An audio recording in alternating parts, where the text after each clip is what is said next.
A todos por venir y especialmente a Luis de Guindos por su esfuerzo de acudir para estar con nosotros en un incómodo viaje relámpago. Mis disculpas a los cientos de navarros a los que no hemos podido acoger por falta de espacio en esta estupenda sala de la Fundación Caja Navarra, que también agradezco. Y también un saludo a los de arriba y siento que no hayan podido estar abajo. Pero vamos, que sepan que son igual que los de unos y otros, ¿no? Aunque lo sigan por el circuito cerrado de televisión. No voy a decir nada de su currículum, sino un hecho que hará que este ministro pase a la historia.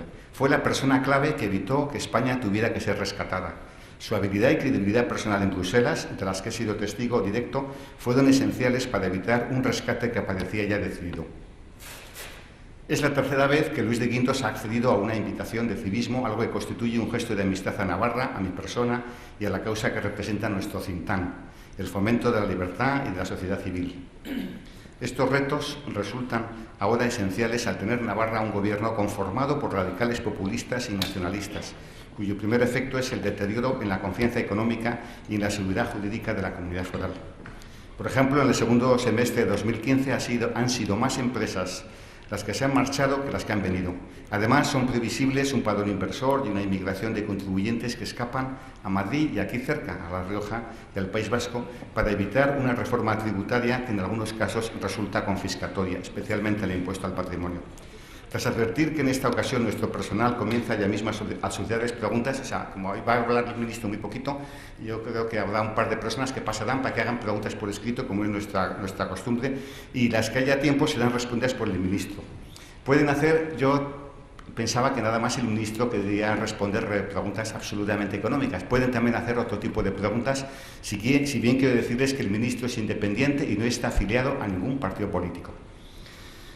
Por último, antes de que hable el ministro, quiero ceder la palabra un momentín a Pablo Zalba, un buen amigo del civismo, cuya colaboración ha contribuido a que viniera Luis de Guindos. He pedido a este buen conocedor de la economía europea que en 2 minutos enmarque la economía nacional en la comunitaria, lo que servirá de brevísimo preámbulo para que el ministro hable del presente y futuro de la economía española. Un aplauso, señores. Muchas gracias, Julio. Efectivamente voy a ser muy breve porque hemos venido a escuchar al ministro de Economía, Luis de Guindos. Seguramente ustedes hayan escuchado decir que la economía española está creciendo porque los precios del petróleo son los que son y por la política monetaria del Banco Central Europeo. Pero esos mismos precios del petróleo y esa misma política monetaria del Banco Central Europeo hacen que Francia crezca el año pasado un 1,1% y Italia, un lacónico 0,8%. Por tanto, ese diferencial entre esas cifras y el 3,2% de lo que creció el año pasado España, pues se debe, en mi opinión, al acierto de las medidas para impulsar la competitividad que ha llevado a cabo este Gobierno y precisamente al responsable de la competitividad, porque no solo es ministro de Economía, sino también ministro de Competitividad, está hoy con nosotros. Y sin duda alguna, en un contexto global, en un momento global en el que nos encontramos, la competitividad es clave para que nuestros productos se puedan vender internacionalmente. Y esa mejora de la competitividad que ha sufrido España en los últimos años seguramente tiene algo que ver con las noticias que recientemente hemos conocido sobre Volkswagen. Yo solo pido una cosa, señores, que el próximo ministro de Economía del Gobierno de España, que hemos coincidido que nadie sabe quién será ni de qué partido será, reciba en el Parlamento Europeo, en el marco de los diálogos europeos, al que van habitualmente los ministros de Economía de la zona euro, los mismos halagos por parte de socialistas, liberales y populares que recibió Luis de Guindos durante su última visita al Parlamento Europeo hace algo así como 2 años. Solo pido eso, señores, que reciba los halagos de socialistas, liberales y populares, que es lo que consiguió el ministro de Economía de España, insisto, cuando participó en los diálogos económicos del Parlamento Europeo. Por lo tanto, cedo ya la palabra a mi buen amigo Luis de Guindos, que es un honor que le tengamos aquí. Agradezco de corazón su presencia una vez más en Pamplona, en Navarra, y ojalá nos ayude a resolver las claves de los próximos meses o años de la economía española, que están íntimamente relacionados también con la economía europea. Muchas gracias.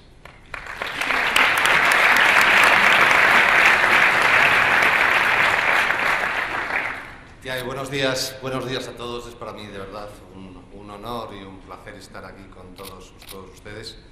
Agradecer a Julio, a la Fundación Civismo, a mi buen amigo Pablo, esta invitación para estar aquí. En absoluto es una incomodidad, nunca es una incomodidad venir a Pamplona, venir a Navarra.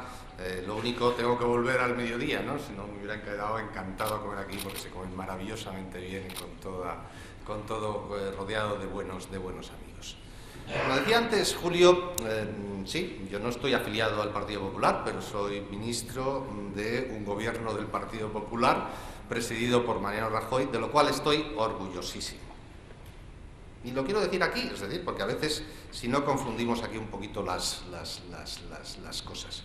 ¿Por qué? Porque creo que es el gobierno que sin duda se ha enfrentado a las circunstancias más complejas de la historia reciente de nuestro país. La peor crisis económica, la peor crisis financiera, la peor crisis territorial. Tuvimos que hacer frente a una abdicación del rey de España, lo cual no le toca a todos los gobiernos. A mí, de vez en cuando, pues mi mujer me dice, oye, ¿os ha faltado algo? Y también, y lo quiero decir desde el primer momento, también a unos casos de corrupción que han sido especialmente sangrantes en un contexto de crisis económica y que, lógicamente, a los que más nos han indignado y a los que más nos han revuelto el estómago han sido a los que a veces hemos tenido que sacarlos. Yo siempre cuento cómo, tuviendo que sanear todas las cajas de ahorros, pues tuvimos que mandar 44 comportamientos que considerábamos que eran irregulares a la Fiscalía. Y lo hicimos siempre con la misma instrucción, es decir, el respeto del Estado de Derecho, el respeto de los jueces, el respeto de la actuación de los funcionarios. Y eso creo que es, en última instancia, lo que acaba determinando lo que es la seriedad y el Estado de Derecho en un país. Por lo tanto, yo estoy orgulloso de todo eso, estoy muy orgulloso. Y además les voy a decir otra cosa. Les voy a decir, porque además creo que es lo fundamental, yo vengo a hablar aquí de economía, ¿no? Pero en estos momentos el principal riesgo que existe para la economía española y para la prosperidad de la sociedad española es el riesgo político. Y eso es una realidad, es decir, tenemos circunstancias complicadas desde el punto de vista del entorno internacional, desde el punto de vista del entorno europeo, pero sin duda, la principal amenaza que existe en estos momentos para la prosperidad de España, para seguir saliendo de la crisis que se empezó, o que se inició en el año 2008, es lógicamente que haya una reversión de la agenda de política económica, y eso es, en última instancia, política. Y es política porque, como yo siempre he dicho en muchas ocasiones, las peores crisis económicas son las que tienen un origen político. ¿Cuál es la situación en estos momentos que estamos viviendo en el mundo, en Europa, en España, desde el punto de vista económico?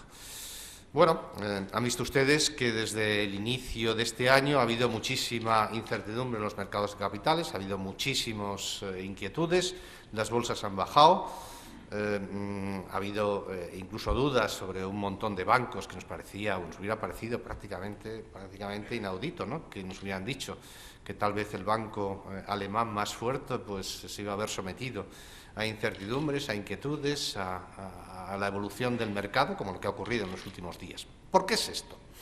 Esto fundamentalmente, lo primero que les diría yo es que no ha ocurrido, no empieza a ocurrir desde el inicio de este año, es decir, la incertidumbre en los mercados de capitales, la volatilidad, se inicia prácticamente este verano, cuando empiezan a salir noticias sobre la situación de la economía china. Situación de la economía china, que lo que supone fundamentalmente es que hay dudas sobre la evolución de los países emergentes, muy ligado a la evolución a su vez, del precio de las materias primas. Fundamentalmente lo que más vemos es la evolución del precio del petróleo. Entonces, ahí empieza a percibirse que hay desaceleración de las economías emergentes, desaceleración que son muy evidente en la evolución del comercio internacional, es decir, prácticamente en el primer semestre, incluso en el tercer trimestre del año pasado, el comercio internacional no crece, y está muy centrado, como decía anteriormente, en las economías emergentes, y eso lo que indica es que hay desaceleración de la economía mundial. Es decir, que esa tendencia que de alguna forma se estaba percibiendo, una recuperación gradual de la economía mundial, se paraba, incluso volvíamos para atrás.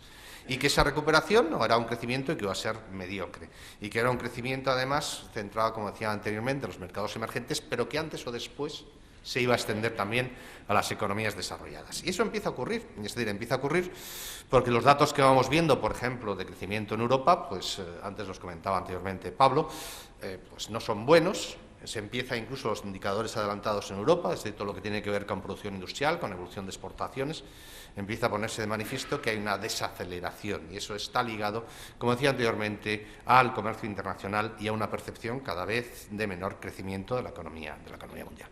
Yo no creo que vayamos a una recesión global como la que ocurrió en el año 2009. No soy alarmista, igual que les digo que sí estoy convencido que hay desaceleración económica y que cada vez es más visible. Sin embargo, no creo que vayamos a una recesión económica mundial como algunos agoreros van indicando por ahí. ¿Qué es lo que sí ocurre? Es que esa desaceleración económica es una realidad y después el grado de respuesta y el margen de maniobra que tienen los bancos centrales y los gobiernos para hacer frente a esa recesión es limitado. ¿Por qué? Por el caso, por ejemplo, de la política monetaria, pues la política monetaria, los tipos de interés están ya a niveles muy bajos, se han tomado medidas extraordinarias, no usuales, que además son un territorio prácticamente desconocido desde el punto de vista de la política monetaria y, lógicamente, una respuesta de una política monetaria expansiva a esa desaceleración pues prácticamente no es posible o es muy difícil. O, por ejemplo, lo que ocurre en el caso de Estados Unidos, que la Reserva Federal iba a llevar a cabo una serie de subidas de tipos de interés, tras la última subida o la primera subida tras mucho tiempo que llevó a cabo en diciembre del año pasado, pues lo único que se puede hacer, como hizo el otro día Janet Yellen, es señalar que de algún modo lo que podía haber es un retraso o que es las subidas que se estaban descontando, que eran una subida cada trimestre, no se llevaran a cabo. Entonces, esa es la segunda consideración, es decir, 1, desaceleración económica, 2, dificultades desde el punto de vista de la respuesta de política monetaria y 3, también, si me permiten ustedes, pues una cosa que es positiva para la economía mundial, que es la caída del precio del petróleo, sin embargo también agrava la percepción sobre las economías emergentes y también, como había habido mucho crédito concedido al sector energético, inmediatamente los bancos empiezan a ver golpeados. Por lo tanto, los bancos y el sector financiero en general, igual que ocurrió, por ejemplo, en el año 2007, en el año 2008, en el año 2009, empiezan a ser otra vez el foco de atención, ya que se encuentran en una especie de pinza. Por un lado, la desaceleración económica, que es malas noticias. En segundo lugar, una política monetaria de tipos de interés ceros, que supone, sin duda, un reto muy importante para el sistema bancario mundial. Y después, que se había concedido mucho crédito a las compañías energéticas, fundamentalmente todo lo que tenía que ver saben ustedes, con el shale oil, es decir, con la extracción de petróleo por sistemas novedosos en los cuales había habido una inversión brutal desde el punto de vista de los mercados financieros y de la banca en concreto. Y ese es el entorno, es decir, es un entorno, lógicamente, de mayor incertidumbre, de volatilidad, de inquietud, de dudas sobre la capacidad de respuesta de la política económica. En el caso europeo, además, se suman otras consideraciones. Europa ahora no es el foco de incertidumbre, como teníamos, por ejemplo, en el año 2012 o en el año 2013. Pero su crecimiento, como comentaba anteriormente Pablo Zalba, no ha sido para tirar cohetes, es decir, ha sido un crecimiento mediocre. El año pasado, de un 1,5%, un 0,3% en el último trimestre del año pasado, pero con muchos vientos de cola, es decir, con una política monetaria muy expansiva, con depreciación del tipo de cambio del euro, con bajada de los precios del petróleo, y a pesar de eso solamente hemos sido capaces de crecer el 1,5%, el 0,3%. Es decir, no somos el foco de incertidumbre de la economía mundial, como ocurría en el pasado, pero nuestro crecimiento, sin duda, ha sido mediocre y no ha sido brillante. Y además, en el caso de Europa, y después, si quieren ustedes preguntar, yo les contesto encantado, tenemos que Grecia sigue teniendo problemas, que efectivamente los bancos europeos sigue habiendo sistemas bancarios que han generado determinadas dudas, determinadas incertidumbres, a pesar de todos los avances que se han producido, que tenemos una cuestión como el referéndum del Reino Unido, que evidentemente yo creo que vamos a hacer todos un esfuerzo por mantener al Reino Unido en la Unión, sin duda, pero que plantea dudas e incertidumbres y una crisis de los refugiados que ha generado movimientos populistas pues prácticamente en todos los países europeos. Ese es el entorno y la verdad es que hemos tenido de vez en cuando algún problema mucho más grave, pero en estos momentos tenemos muchos frentes abiertos en el ámbito europeo. Y ese es el contexto en el cual se ha movido la economía española. La economía española se ha movido en un contexto en el cual, ya con datos cerrados del año 2015, pues en el último trimestre estábamos creciendo prácticamente el triple de lo que crecía la zona euro en el último trimestre y el más del doble de lo que se creció el año pasado, ¿no? Desde el punto de vista de un ministro de Economía que vio cómo España era el riesgo fundamental para la economía europea, pues la verdad es que es una satisfacción desde el punto de vista de gobierno. Es decir, ha habido algo que sin duda, ha podido haber suerte, no suerte, obligación, necesidad, lo que fuere, pero se ha hecho bien. Es decir, hemos pasado de ser el quebradero de cabeza de Europa a en estos momentos ser de las grandes economías de la zona euro las que más crecemos y las que arrastramos el crecimiento conjunto de la zona euro. Yo, como ya ha pasado ya 4 años de ministro, algo más de 4 años de ministro, ya empiezo a echar la vista atrás y empiezo a recordar algunas de las cuestiones que pasó durante el año 2012, que fue un año especialmente complejo. Miren, en abril del año 2012, y esto alguna vez lo he contado, pero creo que es importante recordarlo, yo fui a la Asamblea del Fondo Monetario Internacional, mi primera Asamblea del Fondo Monetario Internacional. Y ahí hay varios ejercicios, hay varias reuniones, hay algunas mucho más restringidas y hay una muy restringida en la cual los funcionarios del Fondo Monetario Internacional dicen cuál era el principal riesgo al cual se tiene que enfrentar la economía mundial en los próximos 6 meses, hasta la siguiente reunión del fondo. Hay 2, una en abril y otra en octubre, es decir, la de primavera y la de otoño, y entonces se analiza cuál es el ejercicio de riesgo al cual se enfrenta la economía mundial. Bueno, yo tuve el dudoso privilegio que en abril del año 2012 el principal riesgo para la economía mundial era España. Y evidentemente no me pude quejar ni de la herencia recibida, ni ninguna de estas cuestiones. Y tuve que defender que efectivamente, oiga, sí, tenemos una situación complicada, pero estamos saliendo para adelante. Bueno, eso es para poner de manifiesto dónde estábamos, las circunstancias a las cuales nos tuvimos que enfrentar. Ahora ya la memoria es corta, como saben ustedes perfectamente, y a veces incluso, como yo digo, no solamente es corta, sino que es muy selectiva, ¿no? Y nos hemos olvidado de esas cuestiones. No nos acordamos ahora cómo estábamos en el año 2011, cómo estábamos en el año 2012. En el año 2011 o en el año 2012 el sistema bancario español estaba con un montón de incertidumbres. Había una parte del mismo que estaba a punto de colapsar. El crédito se contraía a tasas del 20%. Estábamos en una recesión en el entorno de caída del 2%. Destruíamos 600.000 puestos de trabajo al año.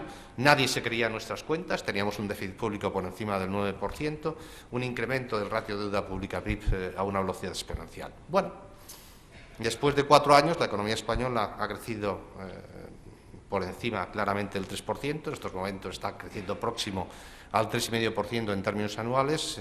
Hemos creado más de 500.000 de puestos de trabajo. No hay duda sobre nuestro sistema bancario. El crédito crece al 15%. Hemos estabilizado, y en el año 2015, cuando tengamos los ratios definitivos, el ratio de deuda pública PIB, el déficit público se ha reducido a la mitad y en estos momentos España se percibe como un país competitivo. Ese es el cambio, ¿no? Entonces, yo no quiero decir con esto que todo esté solucionado. Por supuesto que quedan todavía muchísimas cosas por hacer.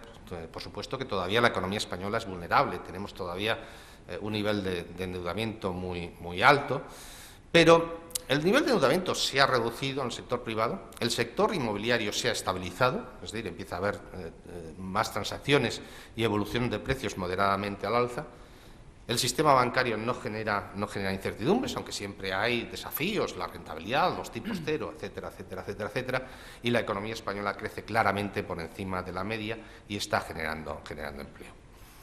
¿Qué puede pasar a futuro? Bueno, pues puede pasar, va a depender de la agenda política. Yo no sé lo que va a pasar con la política. Yo no sé qué va a ocurrir, cuál va a ser el signo del gobierno. No creo que nadie lo sepa en estos momentos. Lo que les puedo decir es una cuestión muy simple, ¿no? España es vulnerable. España sigue teniendo mucho endeudamiento, hay que refinanciar mucha deuda. Seguimos teniendo un déficit público que hay que continuar reduciendo, hay que mantener la competitividad ganada, hay que continuar, lógicamente, con la reducción del déficit público, y hay una senda que no ha sido fácil, que se ha recorrido con un enorme esfuerzo por parte de la sociedad española, especialmente en los últimos 4 o 5 años. Es un camino de futuro. Siempre, cuando ha habido unas elecciones, pues lógicamente se plantean alternativas. Si ustedes me preguntan, ¿usted cree que una agenda populista puede ayudar? Pues yo sinceramente les tengo que decir que no creo que ayude lo más mínimo. Creo que además de una forma muy rápida, de una forma muy drástica, generaría desconfianza y vía condiciones financieras, inmediatamente lo empezaríamos a ver, y ese endurecimiento de las condiciones de financiación de los mercados de capitales se trasladarían rápidamente al crecimiento económico y a la generación de empleo. Es curioso, yo en estos 4 años de ministro he pasado por diferentes etapas. La primera era si habíamos rescatado a los banqueros. Es absolutamente falso, no hemos rescatado a ningún banquero. Lo que hemos rescatado ha sido a los depositantes de los bancos que estaban en dificultades, porque si no los depositantes de los bancos tenían que haber soportado pérdidas para hacer frente o sanear a los bancos. En segundo lugar, que si hemos puesto en riesgo el estado del bienestar. Miren, nunca ha estado más en riesgo el estado de bienestar en nuestro país que lo que estuvo en el año 2011 o lo estuvo en el año 2012. Porque el estado del bienestar en España necesitamos que nos refinancien la deuda que hemos emitido y después cubrir un déficit público para pagar las pensiones, para pagar el sueldo de los funcionarios, para pagar la sanidad, para pagar la educación. Si en algún momento nos hubieran cortado, como estuvieron a punto de cortarnos los mercados, dicha financiación, no tengan ustedes la más mínima duda que en ese momento hubiera pasado lo que pasó en Portugal. En Portugal las pensiones cayeron un 10%, los sueldos de los funcionarios bajaron también un X%, las autovías se hicieron todas de peaje.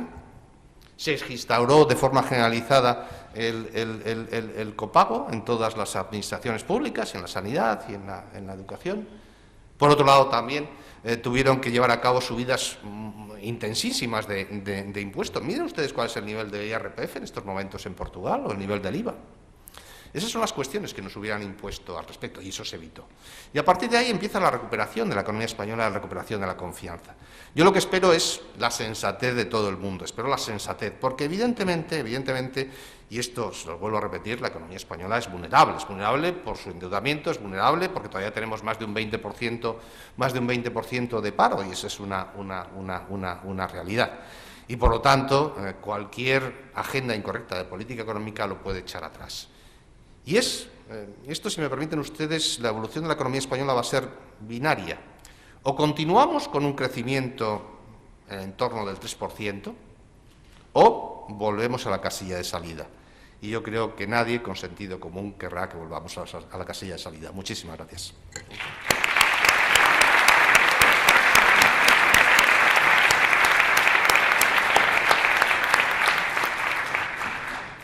Bueno, muchas gracias, ministro. Ha sido clarificador.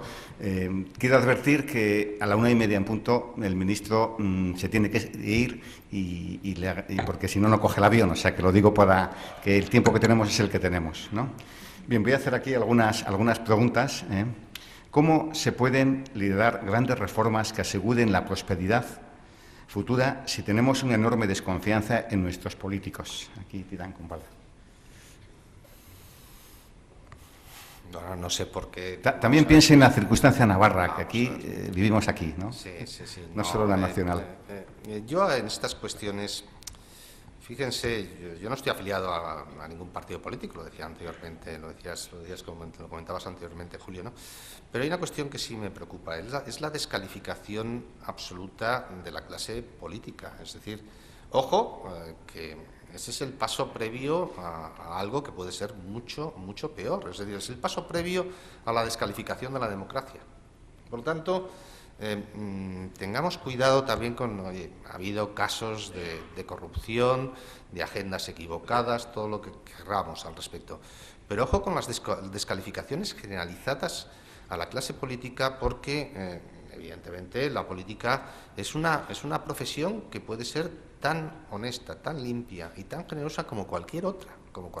Y yo ahí lo defiendo, yo no me considero un político profesional, ¿no? Pero evidentemente cuando uno analiza lo que ha pasado con los populismos, por ejemplo, en los años 30 en Europa, siempre empieza por la descalificación política generalizada y sin discriminación. Y eso, vuelvo a decirles, que puede ser la antesala del populismo. Es decir, los políticos han cometido muchos errores, pero los políticos, igual que pasa pues, a los arquitectos, a los abogados, a los profesionales, a los trabajadores, a los empresarios de un país, forman parte de ese país. Somos parte, no somos una parte extraña del tejido social de un país. Somos parte de ese tejido social y somos nosotros mismos. Es decir, no hay una naturaleza diferenciada del político con respecto al resto. Es decir, lógicamente se han cometido equivocaciones y el político tiene una obligación, que es ser más ejemplar. Eso sin duda.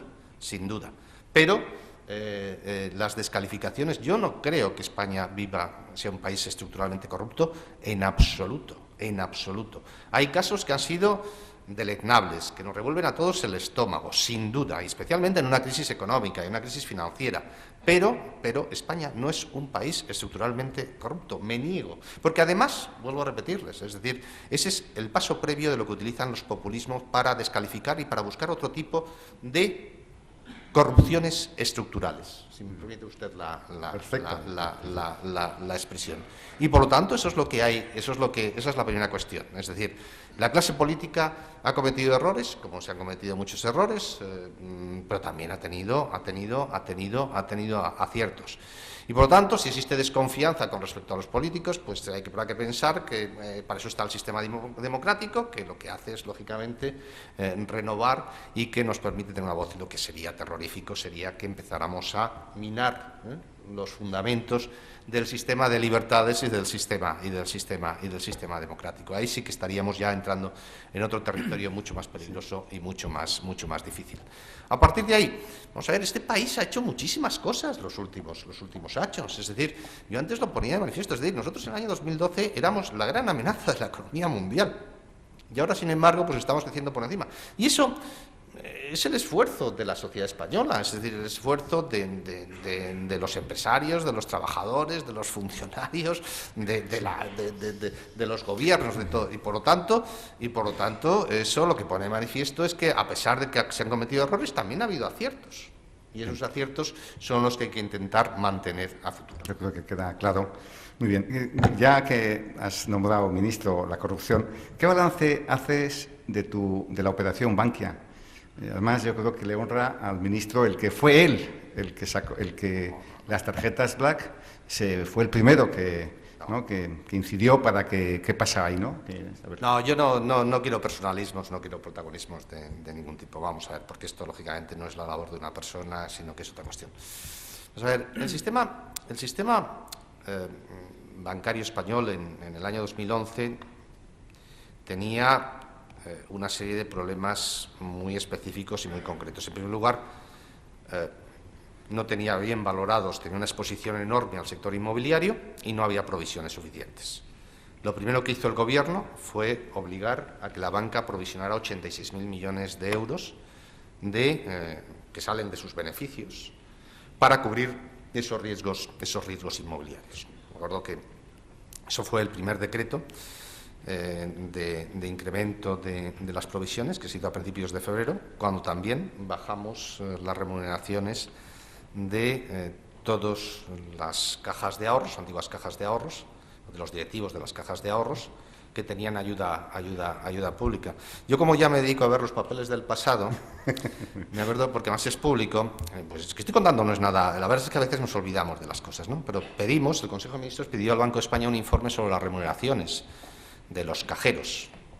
Bueno, nosotros lo que dijimos es que no podía superar los 300.000 euros en el caso de que tuvieran una intervención en capital y del $500.000 de euros. Bueno, en muchos casos las remuneraciones se dividieron por 6 y por 7. Por 6 y por 7.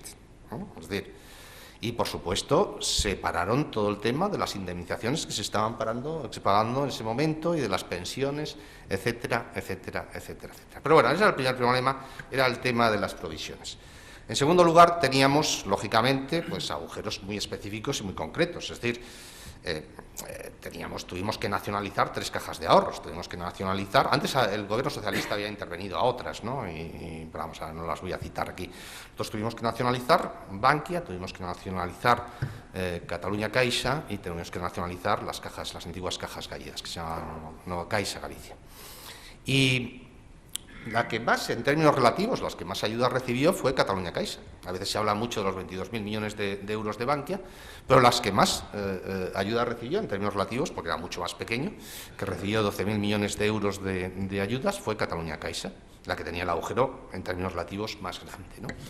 Y bueno, y ahí tuvimos que inyectar 40.000 millones de euros de capital, y tuvimos que crear el banco malo, y tuvimos que hacer todas estas cuestiones, ¿no?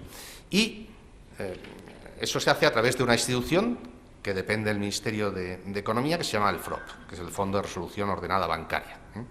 A veces lo de ordenada bancaria es una especie de contradicción en sí mismo. Pero bueno, lo hicimos a través del FROP, y yo simplemente hice una cuestión, pero además creo que es lo que debe hacer cualquier responsable político. Les dije a los funcionarios, a los nuevos responsables de las entidades de crédito y a los responsables del FROP, les dije, mirad, todo lo que consideréis que es comportamiento irregular e ilegal, después de un análisis jurídico, si es así, se manda a la Fiscalía. No creo que hiciera nada raro, ¿eh? Bueno, cumplió con su deber. No creo que hiciera nada raro. Pero bueno, lo importante es que se mandaron 40 y tantos casos. Es decir, bueno, y seguramente el más conocido es las tarjetas Black. Bueno, a mí, claro, me contaron la primera de las tarjetas Black. Claro, siempre me contaban pues problemas de más de 1.000 millones de euros. Este era especialmente grave, pero era de 14 millones de euros, ¿no? Y ha sido el que ha sido más conocido, ¿no? Pero para mí, si me permiten ustedes, lo que sí me llamó más la atención y lo que me generó de alguna forma pues más incertidumbre fue que en una entidad, que no era Bankia, que era Catalunya Caixa, pues había una cartera de crédito hipotecario de 6.000 millones de euros, en los cuales la mora estaba prácticamente en el 50%. Y yo decía, bueno, pero ¿cómo es posible esto? Bueno, esas son las cuestiones, pero no creo que sea nada extraordinario. Es lo que tiene que hacer un responsable político, que es cumplir con la legalidad. Muy bien. Pues aquí en el Gobierno de Navarra ha propuesto el crear una banca pública. Yo creo que no teníamos bastante, ¿no? ¿Qué opina de crear una banca pública después de lo que nos acaba de contar, ministro? Mire, en esto de la banca pública, ya desligando un poquito con lo que comentaba anteriormente, es decir, Bankia, ahora el Estado tiene un 64% de Bankia. Yo nunca le he dado una instrucción al equipo de gestión de Bankia, porque creo que son responsables y que tienen que hacer lo que tienen que hacer, ¿no?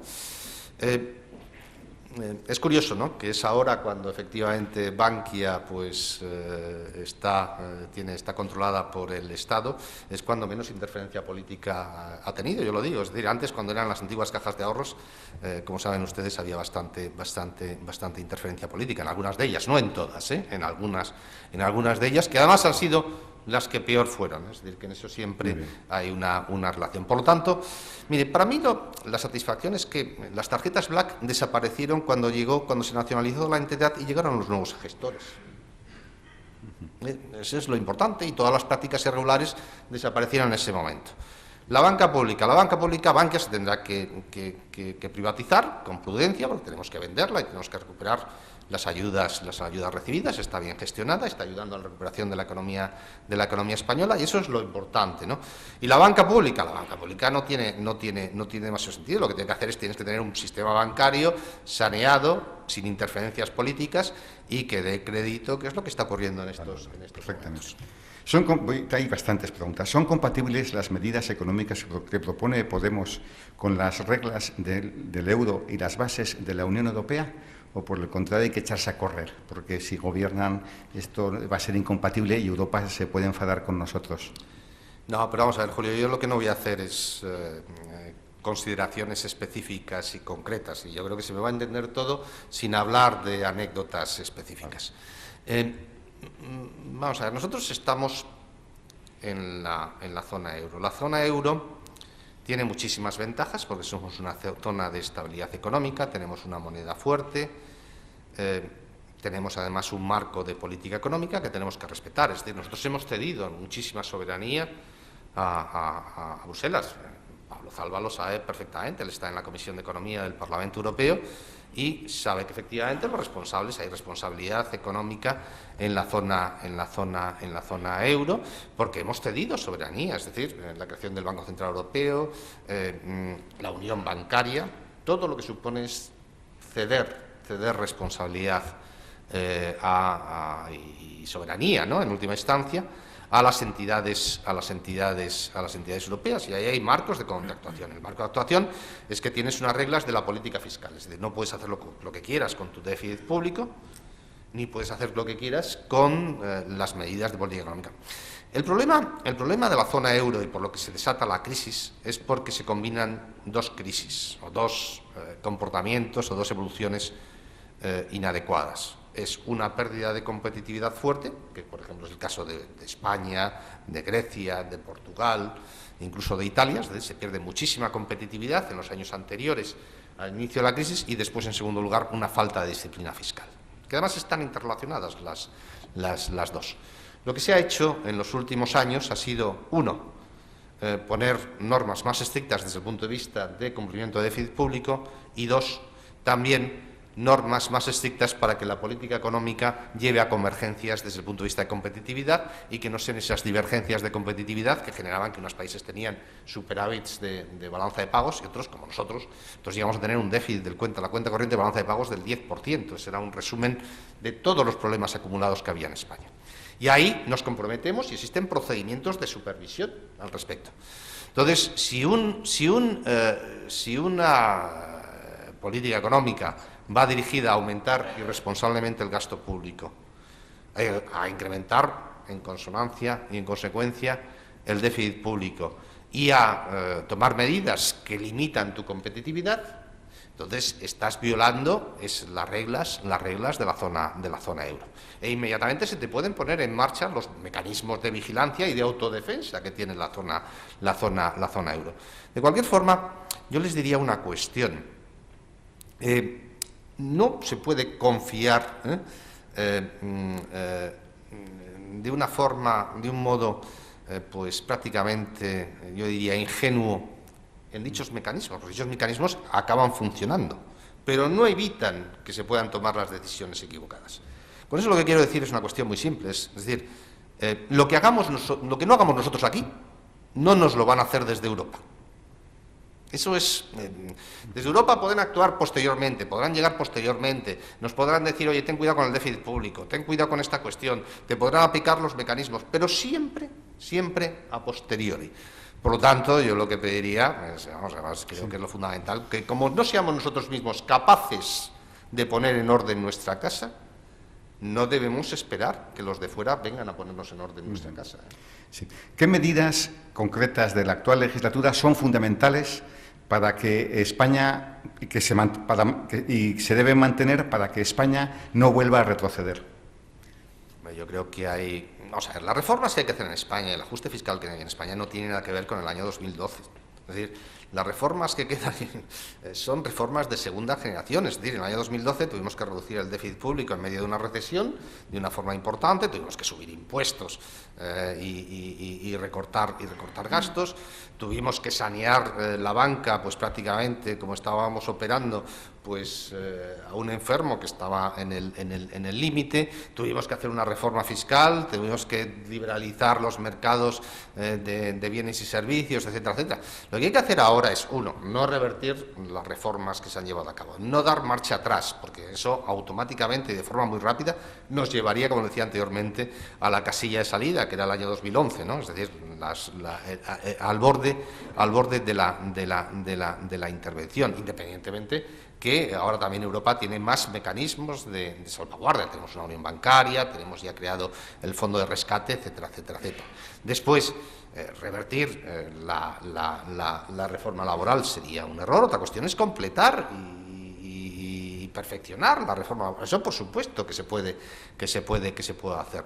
También hay que tener cuidado desde el punto de vista de todo lo que fuera intervencionismo indeseable en el sistema bancario, pues también sería malo. La señal, por ejemplo, de decir que no se va a continuar con la privatización de Bankia, si eso se produjera, sería negativo para nuestros intereses. Esas son las cuestiones que tienes que hacer, pero no tienen nada que ver con lo que se hizo en el año 2012. Si el planteamiento mío el mensaje que estoy pasando a pasar es muy simple, es decir, oiga, ya hemos hecho el grueso del esfuerzo, no lo echemos por la borda, cuando ya prácticamente la economía española está creciendo, está generando empleo y se percibe como una economía que puede crecer los próximos años.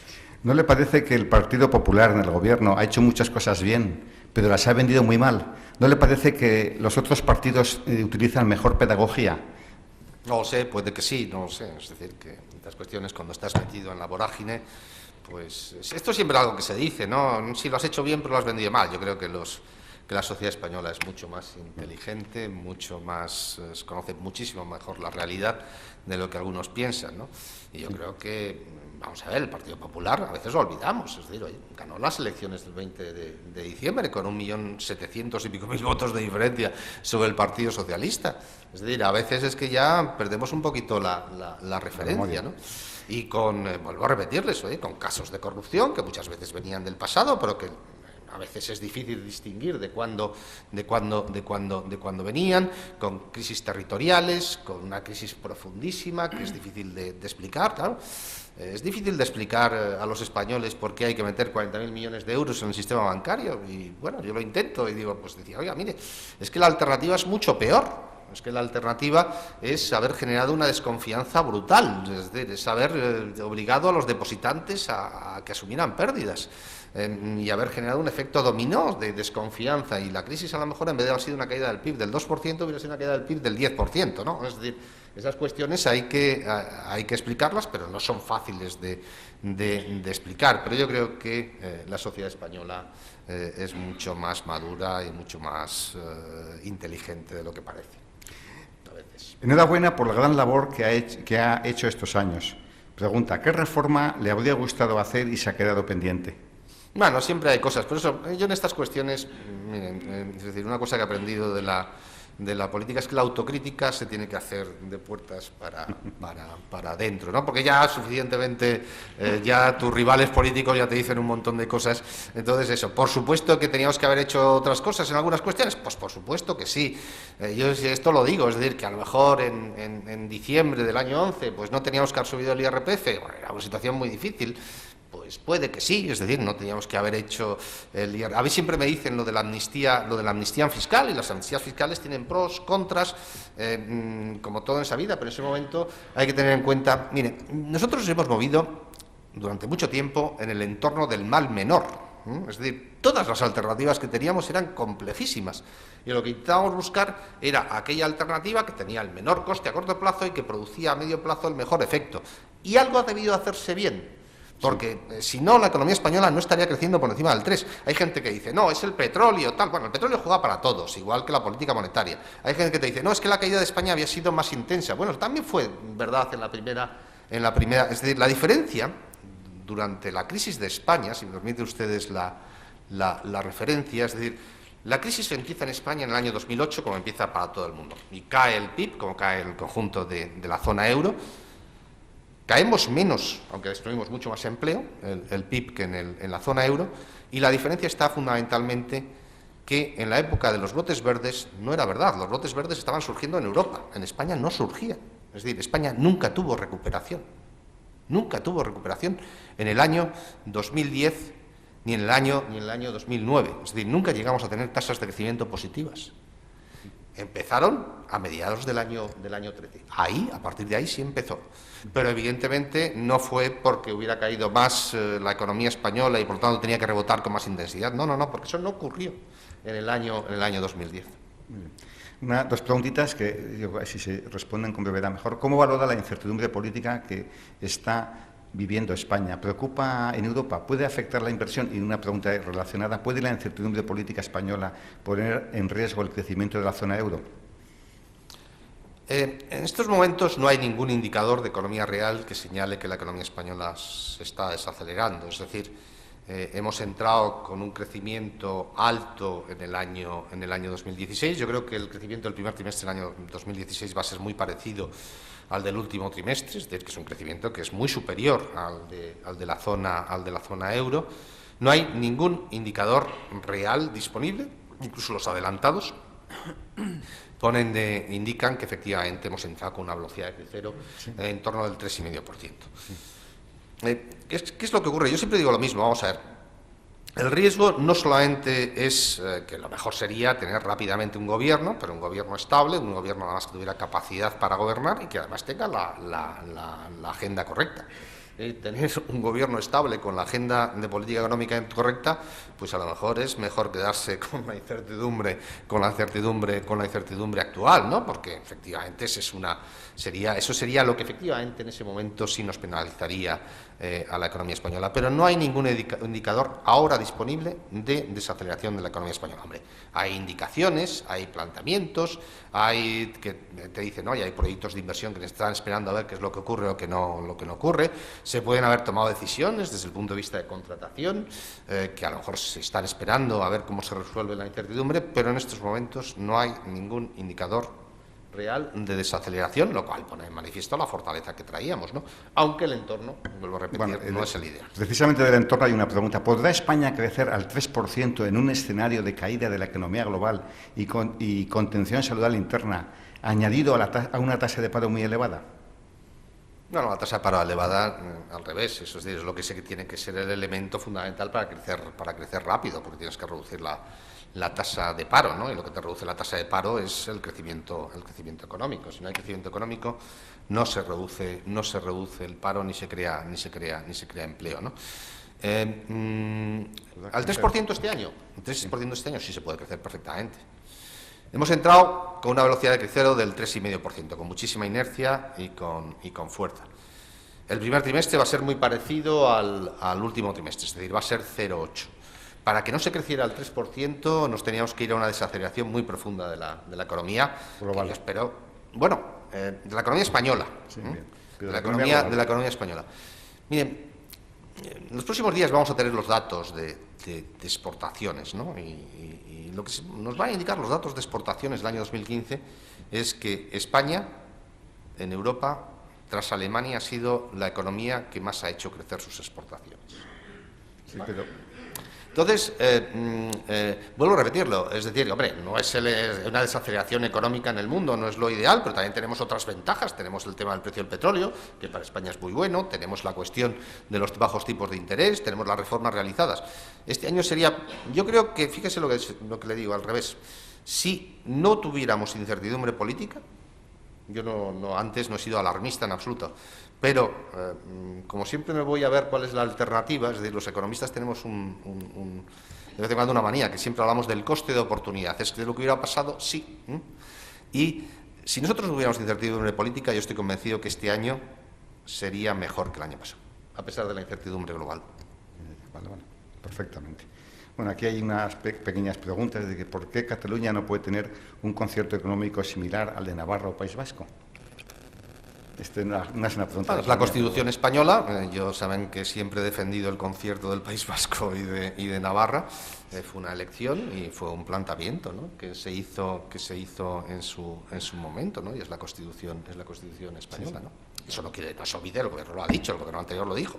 Es decir, el gobierno estaba abierto a negociar en estos momentos, que la situación económica y fiscal es distinta, a negociar un nuevo marco de financiación autonómica, un nuevo acuerdo de financiación autonómica para las comunidades autónomas del régimen común. A ver, sueñe un poco en voz alta. ¿Qué gobierno usted cree que es posible, tal como están las cosas de los escaños? ¿Cuál sería el gobierno que a usted más le gustaría? Sueñe un poquito. No lo sé. Vamos a ver, ¿de qué partidos? Yo el ideal lo he dicho. Yo creo que el ideal sería... Venga, ministro, aquí la gente es discreta y no lo va a contar. Pero pero si no voy a contar nada nuevo, ni nada que... Yo no sé lo que va a pasar, es decir, no creo que además si yo les dijera que sé lo que va a pasar, sería un pretencioso y, por supuesto, les diría que no me hagan ni caso. No sé lo que va a pasar. Yo lo que sé es la situación que hay desde el punto de vista parlamentario, sé quién ha ganado las elecciones, sé las restricciones que están poniendo los diferentes partidos políticos y a partir de ahí pues surgen diferentes escenarios. Yo ya lo he dicho en público muchas veces, yo creo que el mejor escenario para España sería una gran coalición en la cual estuvieran conjuntamente el Partido Popular, el Partido Socialista y Ciudadanos, que llevaran a cabo una agenda absolutamente pactada, incluso que estuviera pactada hasta lo que es la duración de la legislatura, que llevara a cabo unas reformas que tienen que producir en España y que además que estuviera presidido por Mariano Rajoy. Es que ha ganado las elecciones, lo he dicho siempre y creo que es la mejor alternativa y por lo tanto yo creo que es lo mejor, vale, sin duda. Aquí hay una pregunta que lo hace un empresario. ¿Qué medida que usted ha tomado considera la más valiosa para aumentar la competitividad de las empresas? No olviden que el ministro es ministro de Economía y Competitividad. Dejando a un lado el tema financiero, a ver, ¿qué medida? No, pero yo aquí no. Es decir, esto es como si ustedes, no sé, es decir, se han tomado muchas decisiones y muchas decisiones no se puede destacar una sobre otra. A veces los efectos de las medidas tomadas algunas favorecen. Es decir, yo creo que ha habido dos motores de la economía española. Uno es la competitividad. La competitividad es fundamentalmente la consecuencia de la moderación salarial que se ha dado, más la flexibilidad interna que se ha dado en las empresas y el incremento de productividad, y por otro lado la recuperación de los flujos de crédito. Esos son los dos motores de la economía española. Si se empezara a percibir que no somos competitivos, pues las exportaciones empezarían a flaquear y también la inversión extranjera, y por otro lado, si hubiera dudas e incertidumbres y falta de confianza sobre la economía española, los flujos de crédito pues también empezarían a flaquear y eso llevaría a la desaceleración de la economía española. Muy bien. ¿Existe el mismo tratamiento por parte del Banco Central Europeo con Alemania, Italia, etcétera, que la que tuvo con España? ¿Ante una crisis España estaría con el mismo... Sí, por supuesto. ¿Por qué? La misma relación que en 2012, ¿no? Por supuesto. Vale. Perfectamente. Luego ya voy a hacer las últimas preguntas, que yo creo que me quedan dos, lo digo porque tengo ahí el reloj que nos está amenazando. Usted es una persona que siempre ha demostrado su afán por la libertad. ¿A usted le parece que lo que conviene a un país es que la colaboración pública-privada sea posible en cuanto que pueda a veces ahorrar muchísimo dinero público, o es partidario de la hegemonía pública y del intervencionismo total? No, hombre, no, yo soy favorable, es decir, me lo han puesto muy fácil, ¿no? Colaboración pública-privada. Es que aquí en el tema de la salud, en Navarra, sí, ha habido un caso paradigmático que todo el mundo lo sabemos, de un tratamiento a una entidad que tenía... Bien, es decir, que independientemente, es decir, yo lo que defiendo es, creo que perfectamente el sector público... Una cosa son los servicios públicos y otro, los servicios públicos no se tienen por qué proveer por entidades públicas, se pueden proveer con entidades privadas, con todas las cautelas, con todas las prudencias, con todas las exigencias, pero lo puede hacer perfectamente el sector privado, ¿no? Y eso forma parte de lo que es la prestación de los servicios públicos de calidad. Lo importante es que los servicios públicos sean ofertados con calidad. Y eso es lo que le interesa, lógicamente, al contribuyente que paga sus impuestos, que ha pagado sus cotizaciones a la Seguridad Social y que lo que quiere es, lógicamente, recibir un servicio público. Es decir, una es las pensiones, que evidentemente se determina por lo que es la solvencia del sistema de pensiones, o la calidad de la sanidad pública o la calidad de la educación pública. Eso es lo importante. Es decir, que se garantice el servicio público, y eso es independientemente de quien sea el proveedor. Una pregunta que tiene como tres. La primera cosa, esta la hago yo, voy a ser sincero. A mí la ley que más me ha admirado del Gobierno es la que se hizo es la ley de unidad de mercado, esa que elimina las barreras entre las comunidades para esto. Sin embargo, que esta la hizo su secretario de Estado, García Legaz, que estuvo en esta misma sala también predicando libertad. Sin embargo, vemos que están poniéndole la zancadilla a todas las comunidades autónomas, cuando es una ley que es juego de ganar todos. ¿Qué opina de esas resistencias autonómicas, especialmente en Cataluña, donde las sardinas hay que poner etiquetas distintas y los que te sobran te las tragas, porque en Aragón ya no se comen? Bueno, se nota que Julio Gómez es favorable a la ley. Sí. Bueno, casi tanto como el ministro que la defendió en el Parlamento. Entonces, esta es una ley que es decir, lo que hacíamos aquí con esta ley es que si una empresa cumple las condiciones que se exigen en una comunidad autónoma, entonces ya puede actuar en todas las demás y no le puede poner otras condiciones en el resto de comunidades autónomas, en las otras 16. Yo siempre decía que es la ley más autonomista que he visto, o proautonómica que he visto en mi vida, porque lo que hacías es elevar al ámbito estatal o nacional lo que se había autorizado en una comunidad autónoma. Y que además es que esto, lógicamente, era especialmente favorable para aquellas comunidades autónomas que tenían más tejido empresarial que vendían en el resto del territorio nacional, ¿no? Y además, otra cuestión, es decir, le venía especialmente bien a las pymes, porque las grandes empresas siempre tienen un montón de capacidad de tratar con sistemas legales o con cortapisas variadas. Sin embargo, una pyme tiene muchas más dificultades. Bueno, yo creo que es un tema de sentido común, es un tema que estoy convencido que se acabará imponiendo más allá de lo que son los pruritos de algunas autoridades autonómicas por imponer su agenda, ¿no? Bien. La última pregunta también la hago yo es, tenemos el Tratado Europa-Pacífico, que está muy despacito, y el Tratado Transatlántico. Para mí esto es que Europa deje de ser una zona pequeñita para ser una zona grande. ¿Cómo ve usted eso? ¿Eso será factible o las reticencias? Europa es la zona económica más grande del mundo, ¿eh? A veces esto se olvida. Somos los más grandes, es decir, a veces esto se olvida, hoy tenemos un montón de problemas y tal, somos más grandes que Estados Unidos, más grandes que Japón, más grandes que las economías emergentes. ¿Cuál es el problema? El problema es las perspectivas, es decir, que los tratados de libre comercio y de libertad desde el punto de vista del flujo de inversiones pues son positivos, generan siempre actividad económica. Para una economía como la española, muchísimo. Es decir, nosotros estaríamos especialmente favorecidos por el Tratado Transatlántico, ¿no? Y por la libertad en general, desde el punto de vista del comercio internacional y de lo que son los flujos de capitales. Eso siempre es bueno y para una economía como la española sería buenísimo. Y estoy convencido además que se va a cerrar. Es decir, no sé si a finales de este año o a principios del próximo, pero que el acuerdo con Estados Unidos se va a cerrar. Bueno, nada más, porque tenemos la hora. Tan solo un deseo que me gustaría que en el próximo gobierno, me gustaría, Luis, que siguieras teniendo grandes responsabilidades y ojalá mayores. Bueno, bien le toca ya a Pablo, ¿eh? O bien aquí o bien en Europa. Muchísimas gracias, Luis, y un fuerte abrazo. Y no obstaculicen la salida, por favor.